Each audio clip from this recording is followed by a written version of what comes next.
Tapi di mana timbulnya saya dipecat? Kerana Anwar Ibrahim. Bayang tuan-tuan dan puan ya. Apa yang saya komen tentang Anwar Ibrahim? Saya komen Anwar Ibrahim yang pertama itu soal peribadi. Apa saya komen tentang Anwar Ibrahim? Saya tak mahu dia mengheret rakyat ini supaya menjunjung perjuangannya yang saya rasa kotor perjuangan. Ini yang saya perjuangkan. Saya dah ikut daripada tahun 1957 sampai sekarang. Satu persatu. Saya adalah di antara orang. Saya belajar sampai PhD. Saya tahu sistem pengkajian. Saya tahu research. Saya tahu data. Saya tahu mengklasifikasi data. Saya dah tengok data reliable tak reliable. Saya nak data yang verifiable. Macam mana caranya? Saya terdidik dengan itu. Jadi saya nak gunakan ilmu itu untuk melihat apa yang berlaku kepada saudara Anwar Ibrahim. Saya tak sanggup, saudara. Betul-betul saya tak sanggup. Tak sanggup saya. Saya tak sanggup nak hadir 901. Tak sanggup. Saya tak sanggup bersama. Saya adalah di antara orang PAS yang tidak pernah keluar bersama Anwar Ibrahim untuk memberikan justifikasi kenapa Anwar Ibrahim mesti terus dilonjakkan untuk menjadi Perdana Menteri.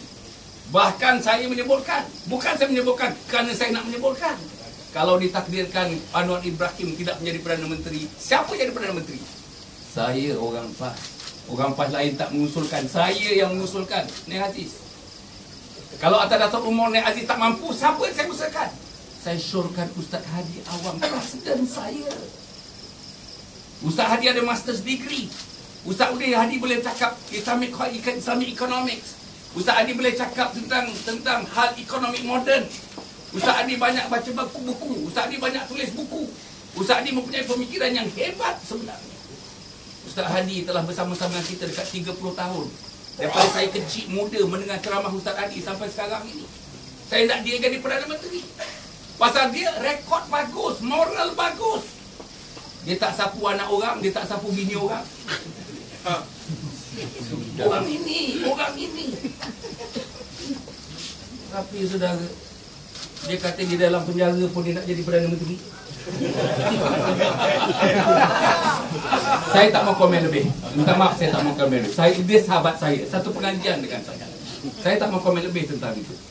Tapi atas dasar saya dipecat, atas dasar itu. Dan saya paling tak seronok bila desakan daripada timbalan Presiden Pakatan Rakyat. Pecat Hasan Ali. Macam mana orang PAS boleh ditunjuk oleh Presiden, timbalan Presiden? Muncullah ada pemuda PAS. Muncullah ada pemuda PAS. Apa hak Azman nak minta PAS lucutkan Hasan?